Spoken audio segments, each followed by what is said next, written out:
ask if this one is working. Yeah, we did not ask. Should we check?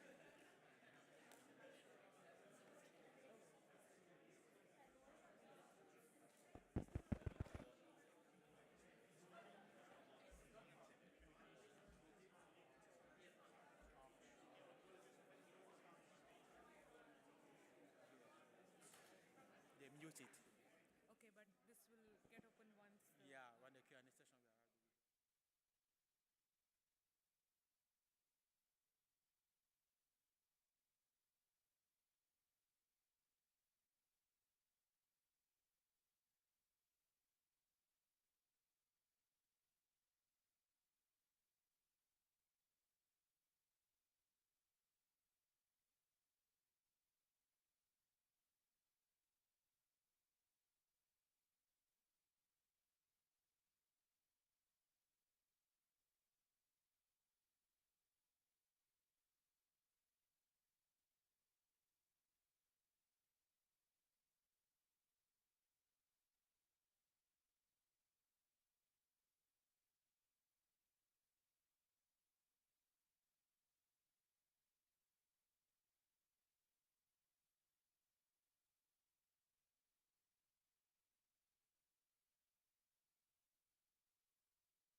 All right.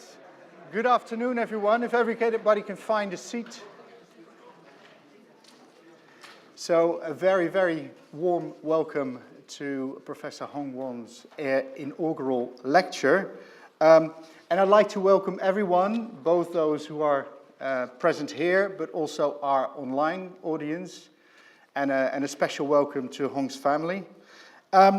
So I am Maarten van Reewijk. I'm the Director of Research in the Department of Civil and Environmental Engineering.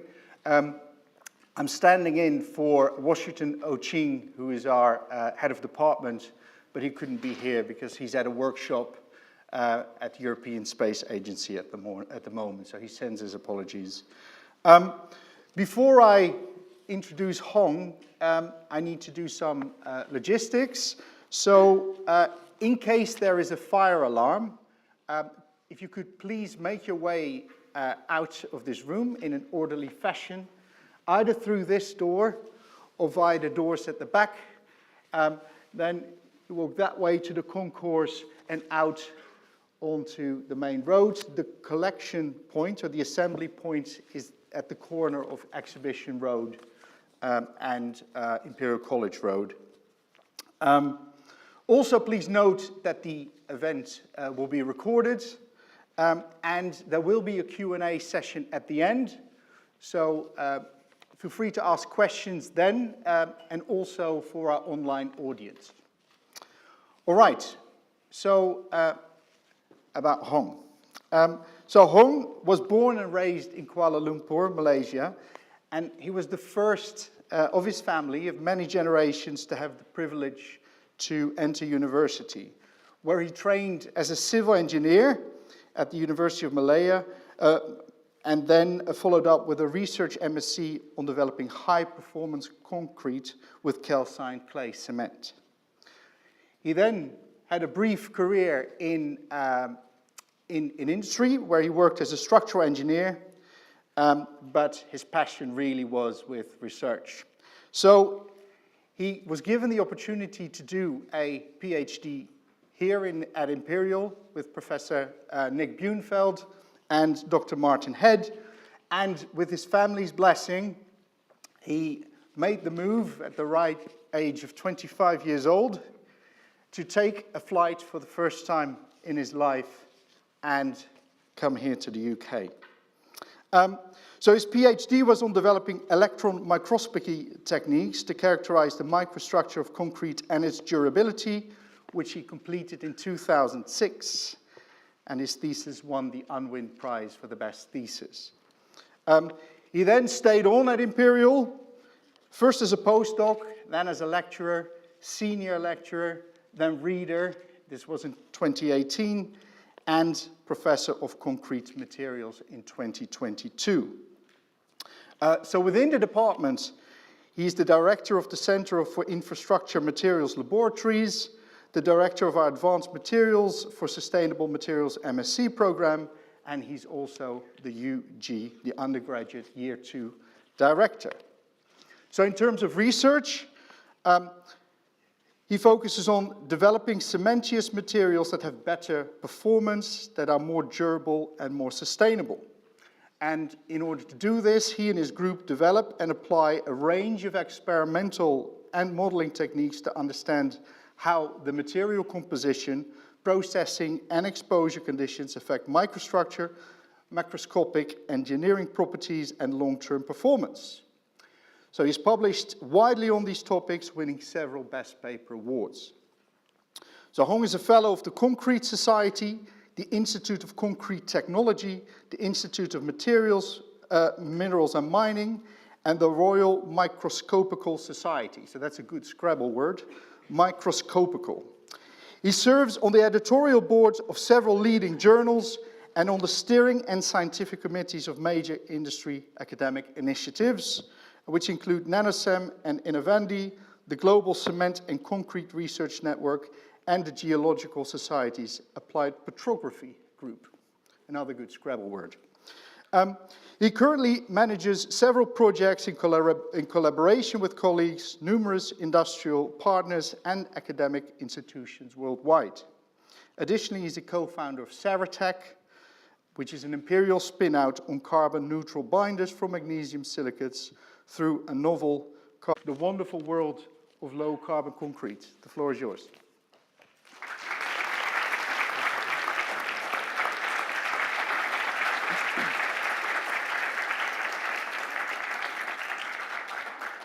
Thanks, Martin, for the kind introduction, and many thanks to all of you for taking the trouble to come here and sharing this occasion with me. I'm so pleased to see my family here, relatives, so many friends, colleagues, former colleagues, some students and guests. So many of you have contributed to my career and supported me all these years. Therefore, your presence today, whether in person or online, means a lot to me, and it's gonna truly make this a special evening for me. So thank you all. Right, so let's get started, okay? So concrete is all around us, right? We use it every day. Yet most of us don't really even notice it, okay? So, but let's be honest, it's a bit gray and it's a bit dull, spotty, not particularly attractive, quite unglamorous. So my talk is going to be about this common, unexceptional guy, and I hope that I'll be able to persuade and convince you of three things. That despite its apparent simplicity, concrete is actually an amazingly complex material. Okay, that's number one. And then number two, that despite the negative publicity that often gets, concrete is actually a critical material for more sustainable infrastructure, more sustainable future, and that it will solve many global challenges that we face today. And then, hopefully, by the end of this lecture, you'll be thinking that concrete research, wow, it's quite exciting actually, and dare I say, awesome, okay? So it's all about understanding material at the smallest length scale and right through their properties and performance at the engineering scale so that we can then use them and make them even better. Okay? So since we have a broad audience today, so I'll start by explaining what concrete is. So concrete is a construction material that is made from 4 basic ingredients that you see here, widely available on the planet. So we have the sand, okay?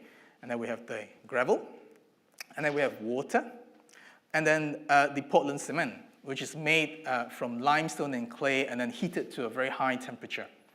And this cement is the magical component because when mixed with water, okay, when the cement is mixed with water, it forms this paste, which is like a glue that sticks the sand and aggregates together to produce this hard and solid material, okay? It's concrete. And then modern concrete almost always contains some chemical admixtures, supplementary cementitious materials, or SCMs, to improve its performance, and then reinforcing steel to improve its tensile strength in structural concrete. Now, when we mix these ingredients together in the correct proportion, then they form this lovely porridge-like substance that flows beautifully, right? That we can pour into a mold to form almost any shape we want. And then, as if by magic, it automatically turns into this strong rock-like material after only several hours. All happens at room temperature.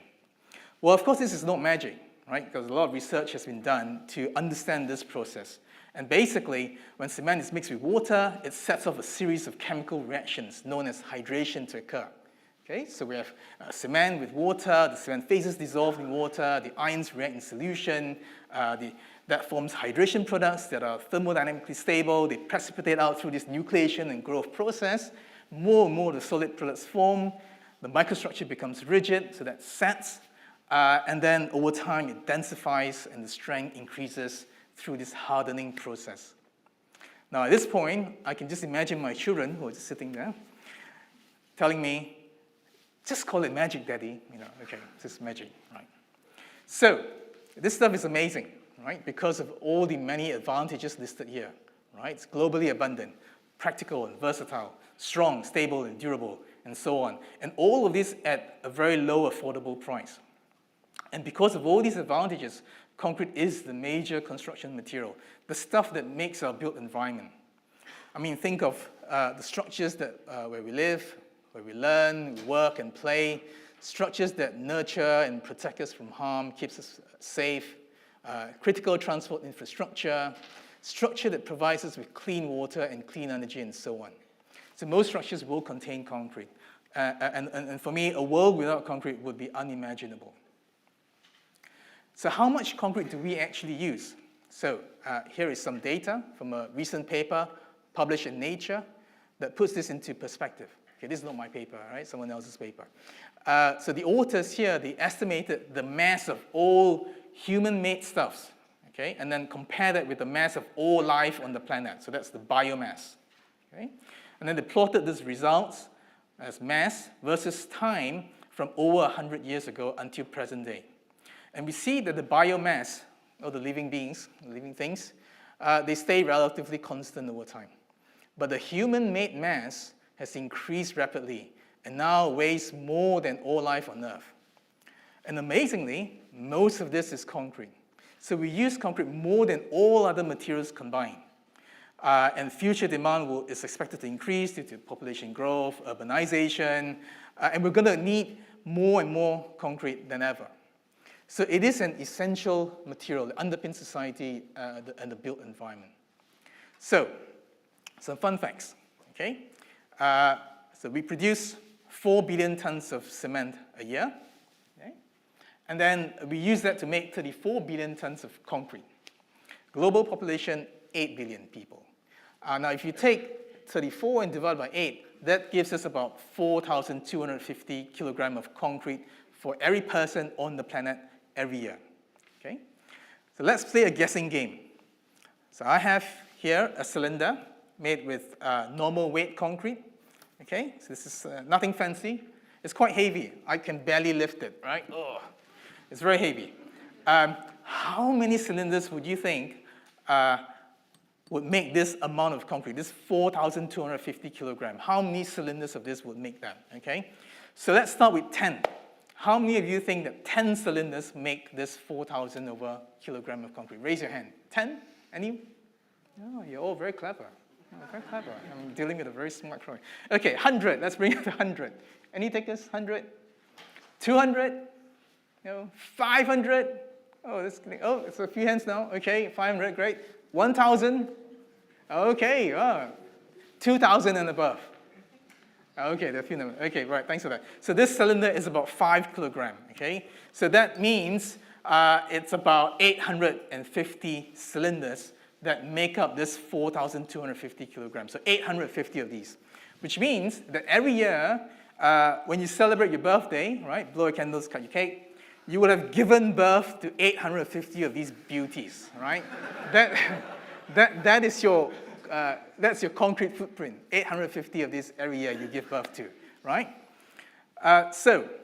There's lots of concerns about the environmental impact of concrete, its global warming potential, etc. And there are several ways of looking at this problem. Okay, so here's one. So this graph here shows the embodied carbon versus the embodied energy for different building materials. And we see that concrete is right at the bottom left corner here. So it is intrinsically a low-impact material. But because of the enormous volume or enormous amount of the stuff that we use, right, of concrete, it contributes 8% of global CO2 emissions. Okay? So now you might think, 8%, that's not too bad, right? Considering that half of all the stuff that we make is concrete. So 8% doesn't seem too bad. But it is a huge number, 8%, and it's larger than the emissions from aviation and shipping combined. So it is a problem that we need to solve. And we're stuck with concrete because there's simply no other material that is as widely as available, that performs as well at even lower carbon. It's really difficult to find an alternative. So if you want to reach net zero and address climate change, we're going to have to figure out how to make this stuff even better. Okay? We're going to make good concrete even better. And I think this is where there are lots of opportunities for innovative research that can deliver huge impacts simply because of the scale of this material, simply because of so much of it that we use. And to do this, we need to look at this whole life cycle of cement and concrete. So that is from clinker and cement production, okay, to concrete construction, its operation during the service life, and then end of life. Okay, so this is the life cycle. And most of the embodied carbon comes from the production of clinker and cement. This is where we heat the limestone, okay, which is calcium carbonate, and clay in this rotary kiln at very high temperature to form clinker, which is then ground and blended with gypsum to form this Portland cement. So most of the CO2 comes from this process. And in a modern plant, it's about 40% of the emissions come from this burning of the fossil fuel here. And then the remaining 60% comes from this equation, this reaction, which is the decomposition of limestone to form calcium oxide, releasing its stored CO2. So this is called the process emission. And unfortunately, it is unavoidable in Portland cement. As long as we use limestone as a raw material and we burn it, this is going to come out. And this is unavoidable. So decarbonizing this industry is obviously a huge challenge, but there are pathways to get there. There are options to get there. So first, we need to find ways to improve the way we make clinker and cement, okay, by having very efficient production process, by minimizing the clinker content in the cement so that we blend it with low-carbon cement replacement materials, or SCMs, supplementary cementitious materials. And then we need to improve how we use cement and concrete by having some more efficient mix design and construction processes. So for example, optimizing the concrete mix, so to reduce the cement content, have good aggregate grading, and use admixtures. And then we design structures efficiently to reduce the amount of concrete used for a given structure, and then reduce the wastage on site. And then we need to ensure that our structures are durable and last as long as possible, so that we replace less often. Okay? Structures need to last. And then if we do demolish in the end, we have to recover value from the waste concrete by recycling the components to make new clinker, new cement, new concrete, so that we keep the materials in circulation. But eventually, we're going to need carbon capture and storage, so that's here, to get to net zero. But this is going to take time for the technology to mature. It's going to be very expensive. So we need to do as much as possible down here now to reduce the gap that needs closing later using carbon capture and storage. And I think a better way forward is actually to capture the carbon and use that to make structures so that our built environment then becomes this massive carbon sink. Okay? And people are working on this. And then finally, scientists are also working hard to develop new cements, new binders that are produced using less energy, using processes that do not require burning limestone, and so on. Right? So this guy we don't like. We want to try to avoid this guy because when you burn it, it releases CO2. So many options to decarbonize, as you can see on this slide. Some are established. We just need to apply them. But many new technologies that are still being developed. And obviously, I wouldn't have the time to go through each of these, but I'll give some examples of our work in this space. And I think the key to developing better concrete is to understand the material. We need to understand how the composition and the processing of this material influence the microstructure, how they influence the properties and long-term performance, and so on. And this is where a lot of our research has focused on. So concrete is really complex stuff, as I said, right? Okay, it doesn't look like much from the outside, see, so gray. But if we remove the skin, right, things then become a bit more interesting. So we can see the gravel, your coarse aggregate. We can see the aggregates are bound by this paste and mortar, and then we see some entrapped air voids. Now, if we zoom in a bit further, so that area there, let's say 100 times magnification, we zoom that using a high-resolution electron microscope. Now we begin to see the complexity of the microstructure. So note the scale bar here, okay? So that's 100 microns. That means that the width of this image is less than a millimeter, okay?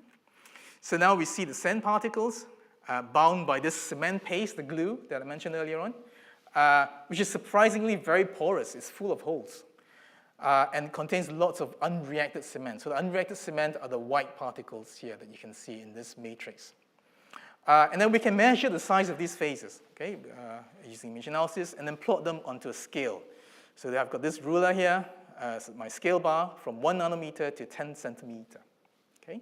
So if we do that, we plot these, measure these phases, plot them on the scale, this is what we get. This is a distribution of the sizes of these phases. Now, if we zoom in even further, let's look at this region now, okay, and then we magnify this by 2,500 times using, again, an electron microscope. Now we see the microstructure is an assemblage of many phases, very complicated. Hydration products, right, such as calcium hydroxide, which is CH, calcium silicate hydrates, which is CSH. And then we have calcium aluminosilicate hydrate, or CASH, which I like very much, by the way. I like CASH. And so on. So very complicated structure, phase assemblage. And then we see the microstructure also contains a lot of porosity, a lot of pores and interfaces and cracks. And these pores can hold water of several types. And then they all change with time, and change with the ingredients, the processing, how we make concrete, how we expose to them, and so on. So again, if we measure these phases and we plot them into this scale, this is what we get. And we see that concrete is a multi-phase and a multi-scale material with bits that range from the nanometer to the centimeter. And that's at least 7 orders of magnitude difference. That's mega. I mean, that's a huge difference in length scale. And it's like 10 million times difference between the largest particle and the smallest particle, all packed into this concrete. Now, I'm sure it's difficult to appreciate all this, right? So to help you, let's call upon Professor Wong. Okay, there he is. So we know Professor Wong is a dinky little fella. Okay, no matter how hard he tries, he's only 1.5 meters tall, so not very impressive.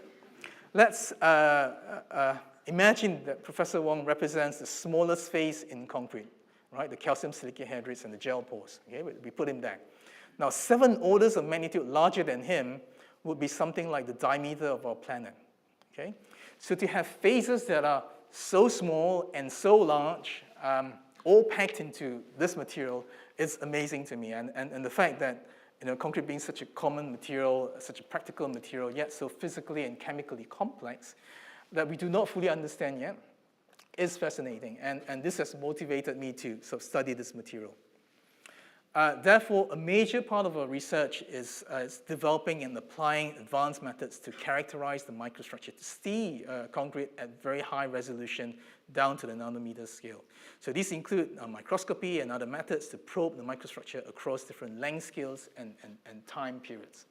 So here's an example from the PhD of Monica Mack, where she studied the three-dimensional structure of concrete using this X-ray CT scanning and image analysis. So these sort of techniques, they help us to understand how these phases form, how the voids and cracks form, how they damage the concrete, and how they change. They help us to develop sort of improved materials and models, better models to predict their performance. And many of these techniques have supported our research and consultancy activities. They've also contributed to new standards, which is good. And then another focus of our research is mass transport. Okay, so this is a study of how gases and liquids and ions, they penetrate and move into concrete. And this is important because they cause all sorts of problems in concrete, so such as corrosion and frost damage and so on. And all these degradation mechanisms, they all require water, and they're controlled by this rate of mass movement, okay, how fast water and gases go through this concrete. So for example, in corrosion damage, which is a huge problem worldwide, so the corrosion will depend on the time it takes for water and chlorides to move through this concrete to reach the reinforcing steel, induce the corrosion, and then subsequently cause this formation of rust products that then expand and generate stresses and cause cracking to occur. So therefore, if we can engineer the microstructure and we change it so that it's a lot denser, so that we can decrease this flow, this transport, we will be able to control degradation, and we will be able to produce sort of more durable and more sustainable concrete. And the way to do this is by decreasing porosity. So we remove the porosity, remove the cracks, remove the weak interfaces as much as possible. So here are some data of diffusion and permeation plotted against porosity for a range of concretes. And they show that we can decrease mass transport significantly, right, by altering the microstructure, by making it denser, either by changing the mix composition, by applying good, so well-established concrete technology, or by developing special measures such as concrete that can self-heal, or protective coatings, engineered hydrophobic surfaces to stop this transfer from happening. So lots of things we can do, lots of clever stuff that we can do here. Now again, I don't have the time to explain all this, so I'll just acknowledge the PhD researchers who worked in this area. Sorry guys, I can't say more than that. But I'd like to mention hydrophobic concrete, okay? Which is the work of, this is the PhD of Sheng Zheng. So this photograph here shows a lotus leaf, which is a non-wetting, self-cleaning, super hydrophobic material. I'm sure you all know, right? When you put a water droplet, it stays as a droplet, it doesn't spread, okay?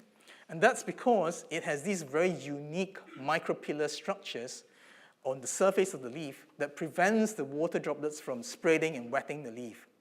So Sheng's PhD was about replicating these structures into concrete, and he was quite successful, as you can see here. So this is an electron micrograph, again, of a sample that he's made, showing very similar microtexture to that of lotus leaf. So now we have a hydrophobic concrete that is non-wetting surface and can repel water, as you can see here. So that's a sample he made. It's dropping some water, and the water droplet just bounces off the concrete and rolls off. So it's a hydrophobic concrete. So this stops the water and the ions entering the concrete, but it allows the gas through.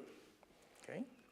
So we still need to do more work here, but a technology like this is great because it means that we can control corrosion, for example, without needing to specify very high cement content or very large cover depths. We can also make durable and low carbon concrete. It also means that we can enhance carbon capture without ever worrying about corrosion in low carbon concrete. And this is something that I'll talk about later on. So if we can extract rich information from microstructure, for example, the pores and the face assemblage, we can then use this to predict how the material might behave, such as mass transport and degradation. Okay? And here is a recent example from the PhD of Evzen Korek on simulating damage caused by steel corrosion. So here's a steel bar embedded in reinforcing steel, embedded in concrete. And then he tried to simulate this corrosion damage using this phase field model that couples the mass transport, that couples the rust formation, the accumulation of the rust, and then the induced stresses and so on. Very complicated model. And then here's an example of a plot of crack width. So he tried to simulate the width of this crack here. So that's the crack width plotted against time. And he showed that there's good agreement between his model and the experimental measurements. So this shows that if we have sufficient representative microstructure, if we capture the right details down to the right level and solve the correct underlying physics, which is not straightforward, it's very difficult, we can get reasonably good predictions of the material behavior. But proving the long-term durability, the long-term performance is a multifaceted problem, and it's very difficult. This is because it's that we're dealing with a complex material which is exposed to a wide range of environments, and then we expect very long design lives from our concrete. So therefore, our knowledge and our experience is much more limited compared to the design experiments. So to illustrate this, I have a plot of time in years on the y-axis. Okay, so this black line marks today, 2024. Okay, that's today. Now, if I design structures now, they need to last at least 50 years for common building, at least 120 years for bridges, maybe a few hundred years for very important major monuments, and then thousands of years for a nuclear waste repository, off the chart. Okay? And now if you look at our experience, right, Portland cement was invented exactly 200 years ago, right, by this guy here. One of the greatest British inventions, in my view. And then you have reinforced concrete, invented, it's like about 150 years ago, right, reinforced concrete. And you probably know the story, right? French gardener, flower pots, reinforced concrete. So we have 150 years experience using reinforced concrete. And then in the last 50 years, lots of changes in the admixtures and the cement chemistries have occurred.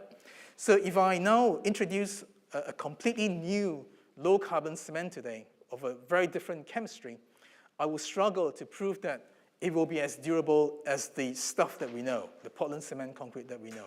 Okay? And this is a major barrier for many of these new technologies that are being developed. But we need solutions now. We need low-carbon materials now. Okay? We can't wait another 50 or 100 years. That will be too late because that's our net zero target, not far away. So we need better methods to assess durability, maybe modeling, maybe experimental techniques. But we also need to recognize that the viable solutions are those that will be globally available, that are scalable, that are practical and affordable, that fits current design standards and current production methods. These are the ones, in my view, are the most viable. And because of these constraints, I think that the blended cements approach, so the Portland cements plus this SCMs, the replacement materials, they offer the most realistic option now to decarbonize. So here we have been working on 3 methods. So number 1, low-grade clays, number 2, waste concrete fines, and number 3, magnesium silicates, which I will explain before concluding this lecture. So first project is on calcined clays. So it's well-known clays rich in kaolinite, at least 40%. Kaolinite can give a reactive material. Okay? So, and the leading technology in this area is this LC3, which stands for limestone calcined clay cement. And this is a schematic that shows the production of LC3. So we see that it is very similar to Portland cement, except that 1, it requires a much lower temperature, okay? And then 2, the limestone is added after the burning, so we avoid the process emission. And then the calcined clay is then blended to produce this composite cement that has a lower clinker factor, and therefore, overall, this system is up to 40% lower CO2 compared to the ordinary Portland cement. And there are many other advantages of this system, okay, listed here. So I think this is one of the most promising solutions available today. But unfortunately, LC3 is not produced in the UK. And that's mainly because UK clays are low-grade clays, mixed clays with very low kaolinite content, okay, lower than 40%. So that's the problem. And therefore, we looked into this problem. And we carried out some trials on low-grade UK clays from various locations, as shown here. And all of these contain less than 30% kaolinite, okay? So they're very low grade. And then we tested them. And to our pleasant surprise, we find that once we've optimized the processing, many of them are reactive. They can form these viable cement replacements with performance that are comparable to conventional materials. So this is a very positive result. And encouraged by this, we applied for further funding for more detailed study, and we were very lucky to be funded. So this is just a plot of strength development data from the PhD of Ding Zhao for concretes containing up to 30% calcined London clay. And this London clay comes from a tunneling waste from the Crossrail project. So Crossrail waste comes out, we took that clay, and then we calcined it. And we see that the calcined London clay systems perform very well, achieve very similar or even higher strengths compared to the control at 28 days and beyond. So these are very good results, and therefore we want to study this material further. And then, so the new project is Eureka. So this is the 4-year project. It's a collaboration between Imperial, Leeds, and British Geological Survey. 6 work packages, which are summarized here. I won't go into the detail of this diagram. The work is carried by 8 researchers, so PhDs and postdocs, supported by 10 partners. And then since we've started, we've had more than 15 new partners that have joined us. And the overall aim is to establish to what extent the UK clays can be used to make low-carbon cements. That is the aim of the project. So in the first work package, we carried out this big field survey to establish where the UK clay deposits are. Okay, so we produced this map. And then we mapped this onto the locations of existing quarries, existing cement plants, or major infrastructure projects that would generate a lot of waste clay so that we can then take them and turn them to low-carbon cements. And this helps us to narrow down the potential sampling sites. And so this map here shows some of the sites that we've sampled. Okay, so these are the Eureka sampling sites. And you see this line here? You can probably guess what that is. What is it? Road? HS2, yes, HS2, yeah. So we've sampled a lot from HS2. So now we are working on optimizing the processing conditions to convert these clays into cements. And then the remaining work packages is about understanding these fundamental relationships so that we can produce concrete at the lowest possible carbon. We're going to do this performance assessment, durability, life cycle assessments, and so on. And so far, we've sampled more than 60 clays and tested them. They're all mixed clays with 10 to 50% kaolinite content, so very low grade. And the data confirms our earlier work that actually many of these clays can form reactive materials when they're properly activated. So, that was the first project. So this is the second of the 3 projects, and it's on recycling waste concrete. So here's the problem. So 3 billion tons of construction waste generated every year, okay? Majority of them are concrete. And the waste concrete is crushed and then separated into the coarse and the fine fraction. And then the coarse fraction tends to be downcycled as a base material or a foundation. And then sometimes now we also use the coarse material as an aggregate to make new concrete. So that's fine. Okay, but then, but the fine fraction is a bit problematic, and it's typically landfill. Okay, but we don't like that because landfilling causes a lot of problems and is a waste of valuable resources, especially since this fine fraction is rich in cement. It contains a lot of sand, which we should really try to recover. Okay, so that is the research question: can we stop this landfilling and then recover these fines, treat them, so that we can obtain more value from this waste, so that we can then develop low-carbon cement and low-carbon concrete with these fines. And this is the focus of Stephen Ding's PhD, and he showed that, yes, this can be achieved. And he came up with this process. So we take waste concrete fines, and then we dissolve them in a weak acid, and then this produces a slurry that we separate out the sand and then separate out the silica-rich residue. And then what's left behind is this calcium-rich solution, which we can then react with CO2 to produce calcium carbonate in the form of vartrite, which are these lovely microscopic spherical particles. And then the final step, this involves recovering the agents used in the process. So this method that he's come up with, it breaks down the waste concrete fines into these three products of significant value. We have the sand, we have the silica residue, and then we have this vartrite. So the sand can be reused, which is great because there's a problem of shortage of sand in good quality, so sand in some regions. And then this residue here is essentially aluminosilicate. It is amorphous and reactive. And again, we can use that to form a cement replacement material. So Stephen showed that these can be, used to make a new low carbon concrete with a very good strength performance. And then the vartrite is also an interesting material, okay, because this is where we store the carbon, right? We react the calcium-rich solution with CO2, we turn it into this vartrite. This is where the CO2 is stored. And Stephen has shown that with a bit of simple but clever chemistry, he's able to activate this vartrite and then transform them into these needle-like structures, which are aragonite, which is another calcium carbonate polymorph. It's just changing one form of calcium carbonate to another form of calcium carbonate through this process.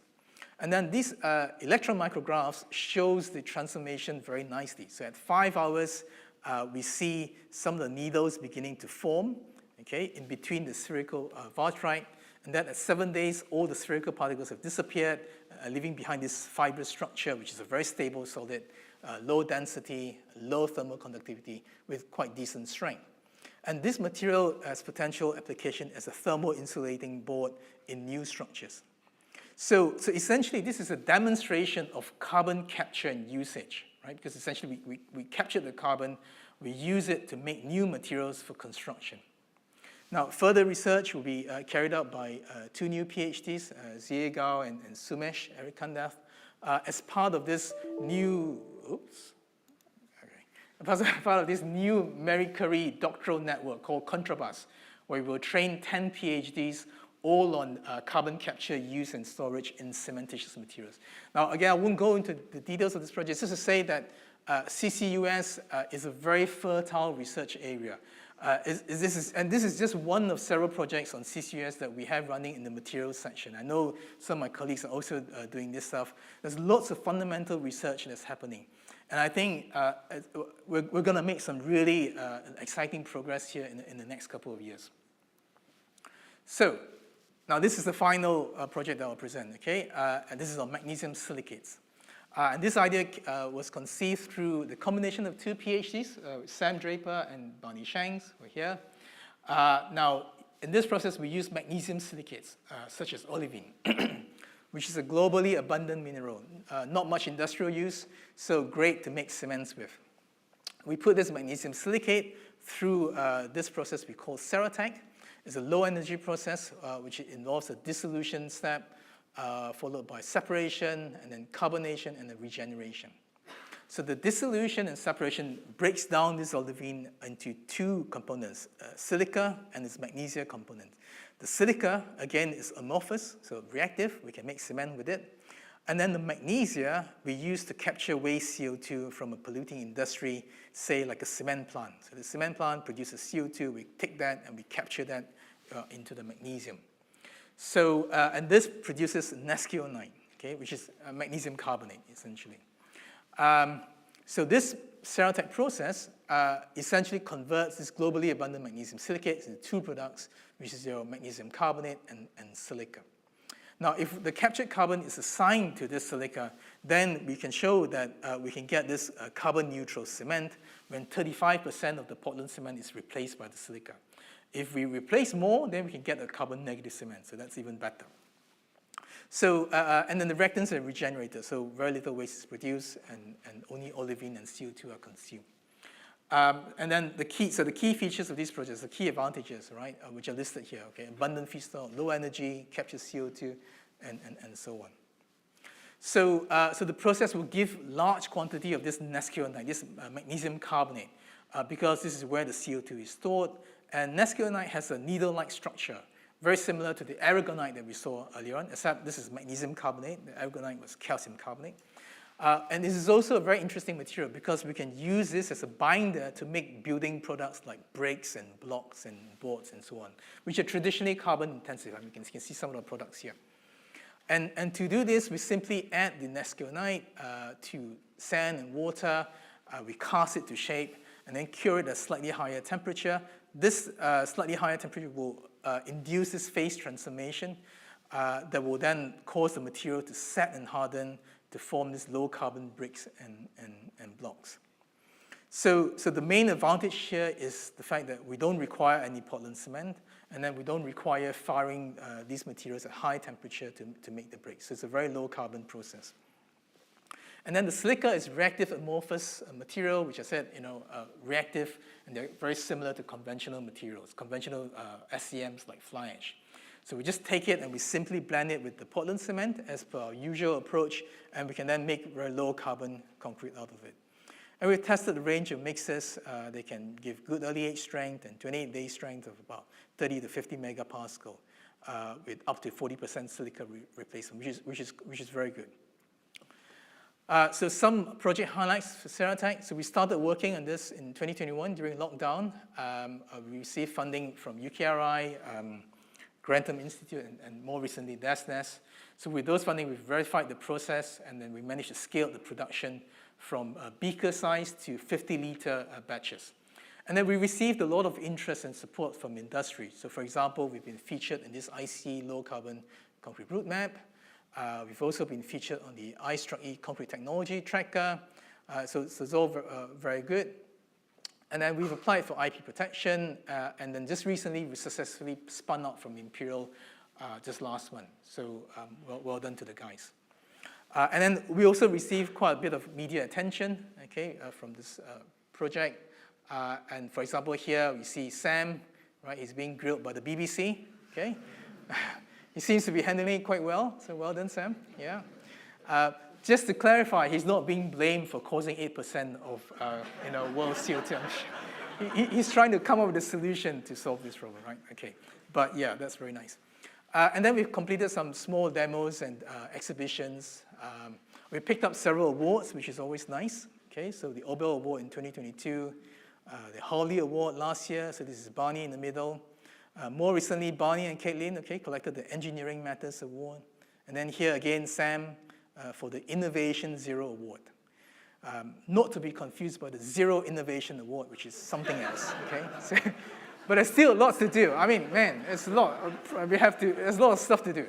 All right, optimizing the process, assessing the durability, independent testing, so on and so forth. And we're looking for partners to test our materials and on larger, so more ambitious projects. So please connect with us if there are opportunities.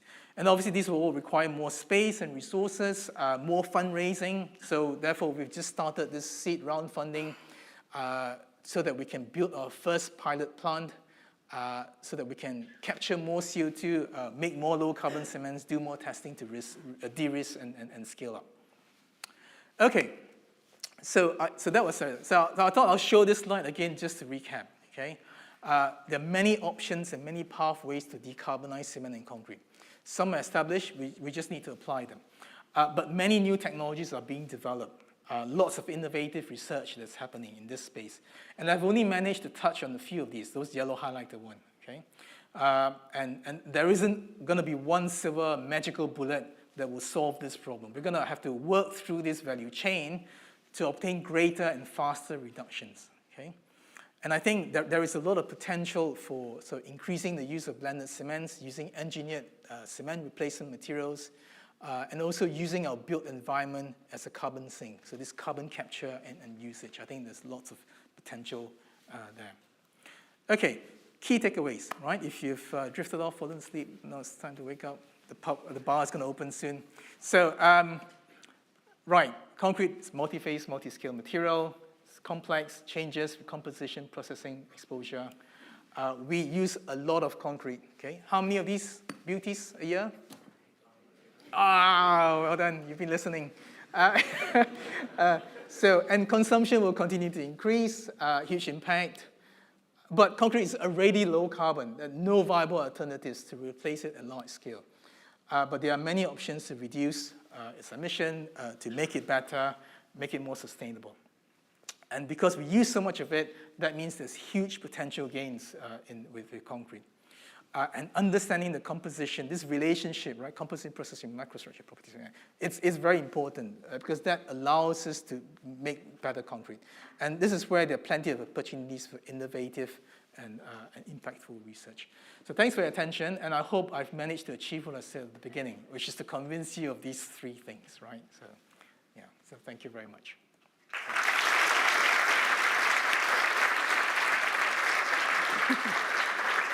I'm not done yet. So, I'm not done yet. I've got lots of people to thank, okay? So I've got still another 50 slides to go, okay? So I'll do this very quickly. So over the years, I've been very lucky to learn from many excellent and inspiring teachers and professors who've been very supportive of me, generous with their time and knowledge. And if I were to pick three mentors, it would be these three guys, okay? So Professor Hashim Abdul Razak was my professor at the University of Malaya who taught me concrete materials when I was an undergraduate student, and then later my thesis supervisor whom I published my first papers with. And then obviously Professor Nick Winfield and Professor Chris Cheeseman for all the opportunities and support they've given me at Imperial. I can't thank them enough. My excellent team of researchers, right? These are the brilliant people who do all the hard work, produce results, make discoveries. I couldn't have gotten here without them. I mean, it's all their work. And then my colleagues from the materials section, whom I work very closely with, okay, all the PhD researchers and postdocs. I mean, you guys are really doing really amazing stuff. What a great team. Such a pleasure to be with. And of course, the department, all colleagues, especially the technical and lab and support staff, research office, UG and PG offices.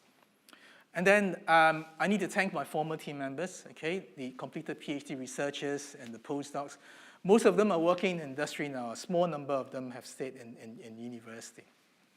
And then my academic and industrial collaborators, there's just too many to name. The Imperial College events team, obviously, for making today happen. Brilliant. Thanks, guys. And all the funders who have supported our research. And then I've got a few special people to thank.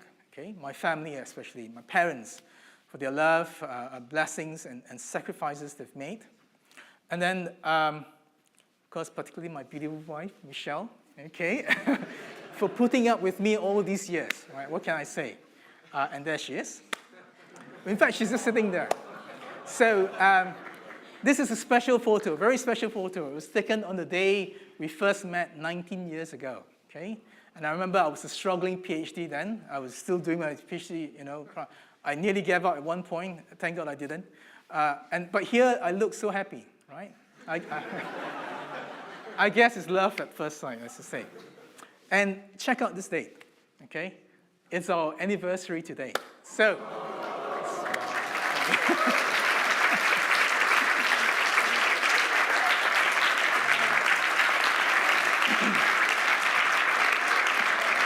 do the flowers first. Okay, for you. Okay. They're not. Oh, and that's for you. There you go. Thank you. So, I think she's forgotten. She's forgotten about this. Never mind. I remembered. And you can tell Michelle has very expensive taste. Those flowers are not from Tesco's, okay? Right, so the next group of special people that I need to thank are my super adorable children, okay? Which are Kaivan and Shin, okay? For giving me so much joy, right? Though I don't always show it, especially when they misbehave. And they can be quite terrifying sometimes, as you can see in this photo, right? But I've learned so many great things from my kids. It's unbelievable. And one of the things that I've learned, which is highly relevant to this lecture, is the wonderful world of Peppa Pig. Now, I know this sounds ridiculous, so let me explain. So if you have children or grandchildren, nieces, young nephews, for the last 20 years, I guess, or so, you must know Peppa Pig. You must know, this series, right? You can't escape them. It's another great British invention that has gone global, like Portland cement, right?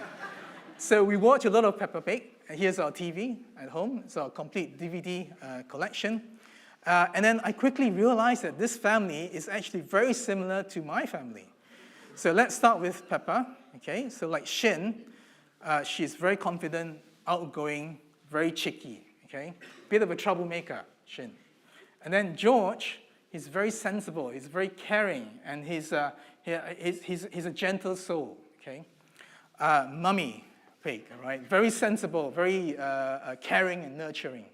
And then last but not least, right, Daddy Pig, the handsome, dashing hero, right? Not only we look alike, he also turns out to be a civil engineer, and he's also a bit of an expert in concrete. Okay, yeah, unbelievable.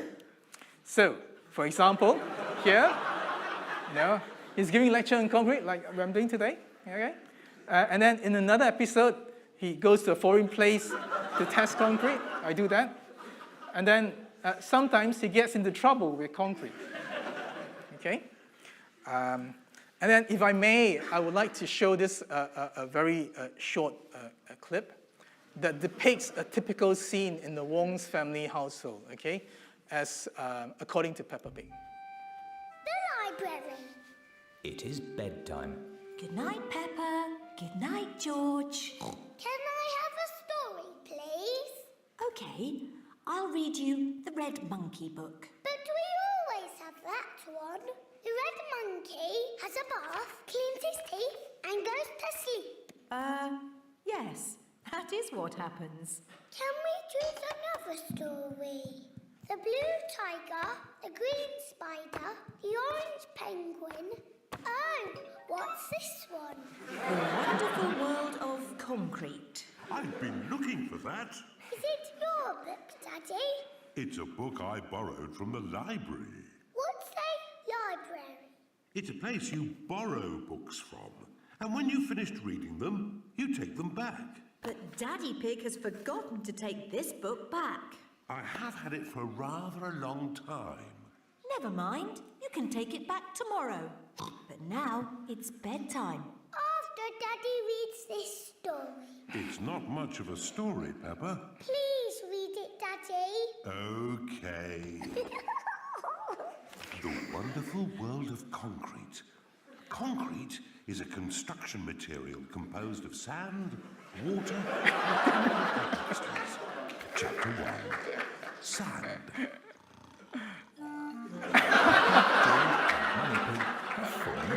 Okay. So lastly, I must thank concrete, right, for not only giving me a wonderful career, raised a beautiful family, but also a very effective bedtime routine, okay? Works every time. Well, except today, you guys are still awake. But I think I've pushed my luck too far, so I better shut up so thank you once again for being here and for listening. It's been a huge honor and privilege, so thank you so much.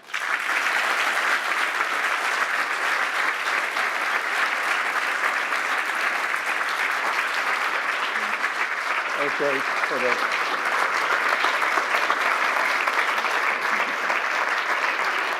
stay with us, Hong.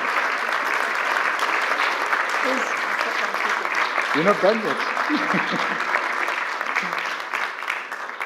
All right. So it's now time for a couple of minutes of Q&A. So I'm going to alternate between the audience here and the audience online.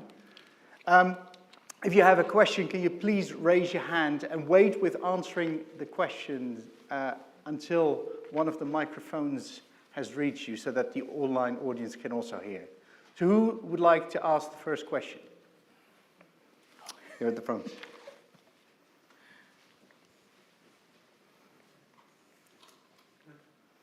I might start singing, but I won't subject you to that. Sorry, Hong. The hydrophobic concrete sounded very interesting. So I just wanted to know, what is it you add to it that creates those dimples on the surface that puts the water off? Yeah, we didn't add anything to it. It's actually a lot more simpler than this. We just, you create a mold, a replica of the texture. Okay, so that's going to be a negative replica of the texture. You take that out, and then you cast your concrete against the replica, and then you get that texture. It's actually very simple. So yeah, and it works beautifully. Right, a question from the online audience. Are there questions? Yes, the first question is, how quickly can we move toward green concrete worldwide?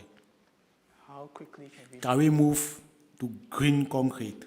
How quickly can we move to green concrete? Oh gosh, well, I would say we are already moving towards it, right? I mean, it's lots of innovative research that's happening at the moment. You know, it's a very fertile, very busy space. You know, we're developing stuff, but lots of other groups are also doing the same thing. I can't answer that question. How? I mean, of course, you know, yeah, we want to try to do this now.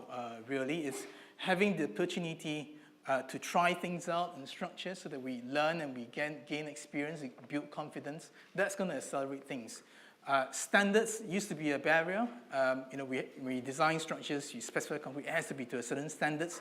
Very hard to change standards. Takes a long time, 5-10 years to change it, even the slightest things. But in the last couple of years, standards have moved up very quickly, have changed very quickly because of this demand for new concrete, because of this the need to decarbonize. So things are moving, definitely. All right. Question in the room. There at the back.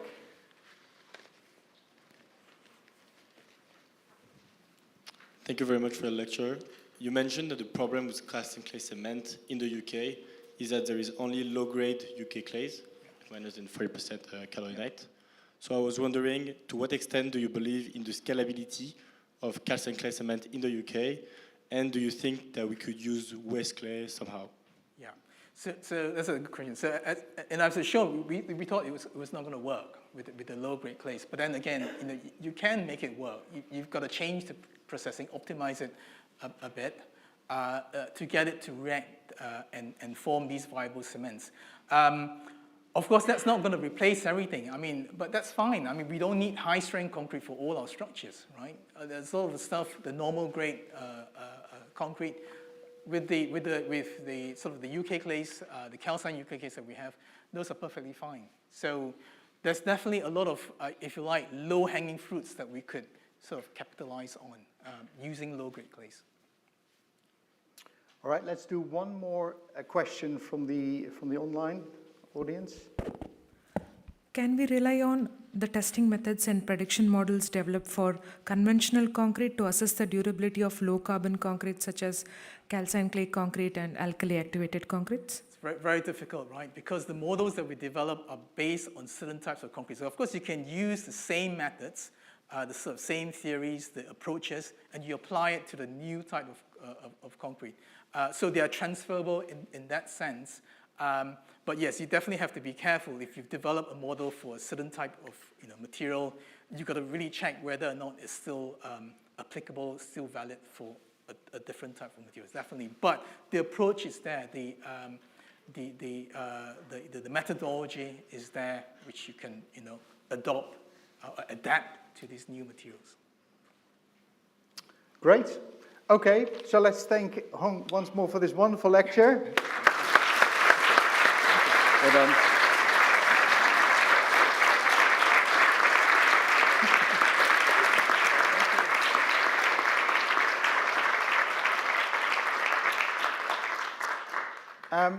So for the vote of thanks, we have Professor Nick Bjunfeld, who is, I guess you can say, part of the furniture here in the Department of Civil and Environmental Engineering.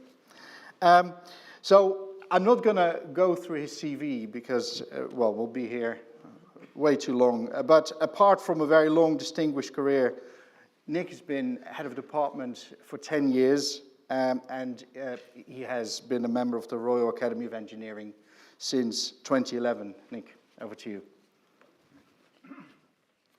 Thanks, Martin. Hong, that was a great lecture, and Peppa Pig is a hard act to follow. I didn't know that was coming up. So, as you may have gathered, I've been a close follower of Hong's career, first as his PhD and postdoc supervisor, later as his head of department, and always as a close colleague and a keen collaborator. Hong has made really distinguished contributions across teaching, administration, and external activities, professional activities.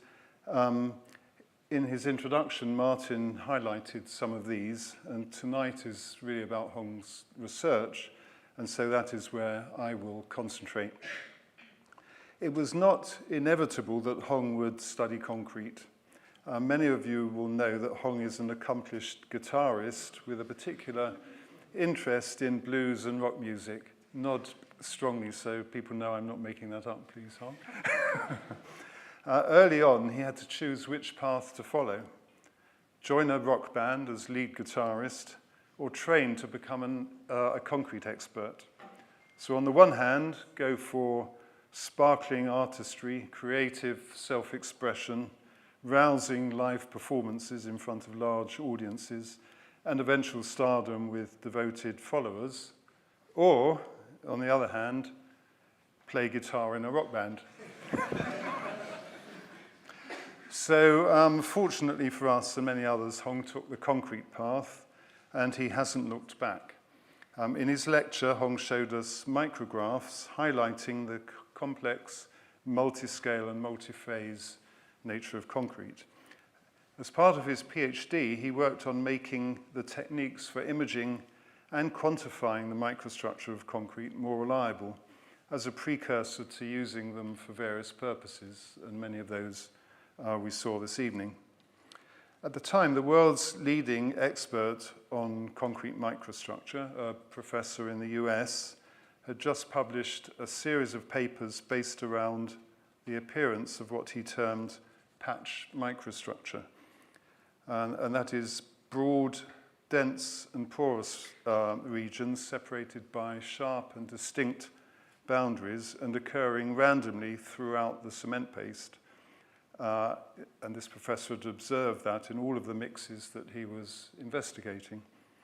In a now highly cited paper that Hong was reluctant to publish in case it caused embarrassment, Hong showed that this patch microstructure was in fact an artifact of sample preparation and did not reflect the true nature of cement paste at all. Hong proposed a more effective preparation technique which is now used in many other laboratories. In related work, Hong's seminal paper describing a new technique for better segmenting pores, that is separating out pores from solid material, in backscattered electron images of cement-based materials has been cited over 400 times, largely by other researchers adopting the same method. Hong referred to the great facilities we have for doing this kind of work. He played a major part in establishing those facilities, including the detailed specification of the individual labs and the equipment that they contain. And I have to say that I worried that some of the techniques we might not have used sufficiently to justify their presence in our space-limited department, but in fact almost all have been very heavily used and have helped win an unusually large number of grants and fellowships in the materials section, including the large EPSRC project on calcined low-grade clay that Hong described. Hong is an excellent researcher, a clear communicator, and has personal qualities that make people want to work with him. He's modest. Well, I thought he was until he said what a good-looking chap he was. Thoughtful, polite, and I've never seen him flustered, not even today. Hong talked us through some examples of microstructure-based modeling to predict mass transport and damage. Hong identified and established collaborations with leading modelers of various types to produce novel insights, and work on the significance of microcracking is particularly important. He's also an excellent and very popular teacher, and you might understand why, having heard him this evening, and a passionate supervisor. And I have to admit that I've occasionally been frustrated by the progress of a co-supervised PhD student, and Hong has gone out of his way to get the student back on track. So what might we expect from Hong in the future?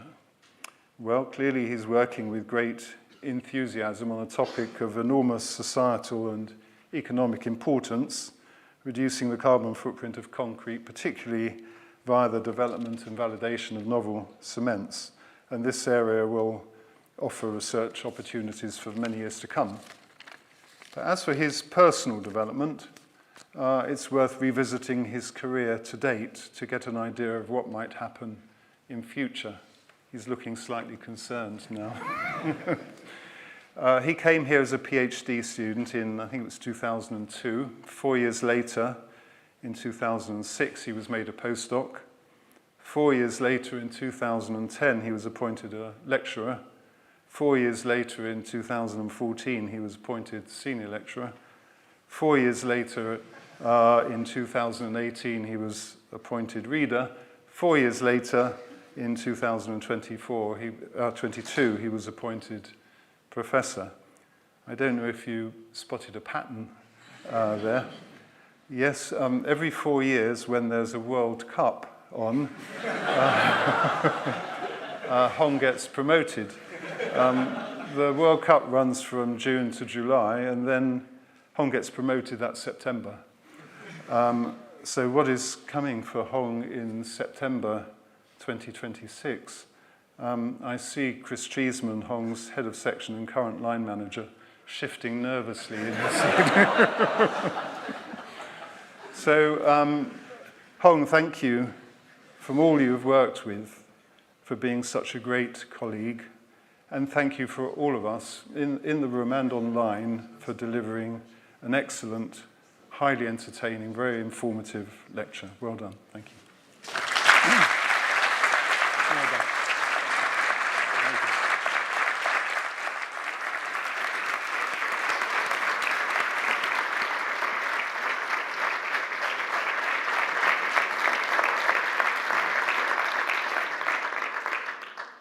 All right, so this concludes today's session. All that there is left to do is to thank Hong once again for a wonderful inaugural lecture. Your work is clearly kind of part of helping society achieve its ambitions to reach net zero, which is also one of our departmental strategies. So thank you very much for the work that you do.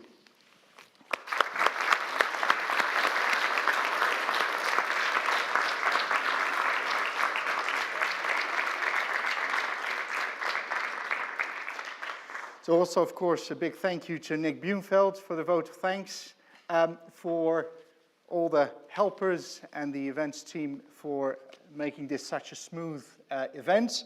And the audience online, thank you very much for attending. And also in the room, thank you very much. And this is the sound that drinks are served in the concourse.